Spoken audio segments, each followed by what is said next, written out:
हां, काय ना तुमच्याला? माझे नाव सचिन वैद्य. काय सांग वैद्य, काय काय प्रॉब्लेम झाला? बॅलेट नंबर 2 वर. प्रभाग क्रमांक कोणता? प्रभाग क्रमांक 3. काय सुरू आहे?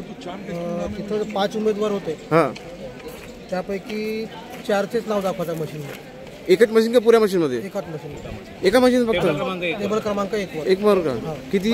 अच्छा, मग आता तुम्ही काय तक्रार केली? आम्ही ऍप्लिकेशन टाकलेलं आहे हां आयोगाला. हां, आयोग त्याच्या त्यामुळे होल्ड करून ठेवला. 3 नंबरच्या पुरा 3 नंबरचा रिझल्ट होल्ड. प्रभाग क्रमांक 3चा टोटल होल्ड ठेवलेला म्हणजे दोन्ही उमेदवाराचे का? अ आणि ब. आणि बचा का? आपलं नाव काय? सचिन शहा. आपण कोणाचे प्रतिनिधी आहे? Minimum question. प्रभाग क्रमांक 3 मध्ये काय घोळ झालेला आहे? 3 मध्ये टेबल क्रमांक 1 वरती जो अ गट आहे प्रभाग क्रमांक अचा, तिथे मशीनमध्ये कॅन्डिडेटचं नावच नाही आहे. दोन कॅन्डिडेट. जोराने बोलल का? 2 कॅन्डिडेटचं नावच नाही आहे. कॅन्डिडेटचे नाव नाही. हो, टेबल क्रमांक 1 वर. कोणते? त्यांचे नाव माझ्या लक्षात नाही, पण आता आम्ही ॲप्लिकेशन टाकलेलं आहे. त्या ॲप्लिकेशननुसार आमच्या प्रभाग क्रमांक 3चा रिझल्ट थांबवण्यात आलेला आहे. तर आम्हाला शेवटी काढण्यात येईल असं आयोग म्हणाला आहे.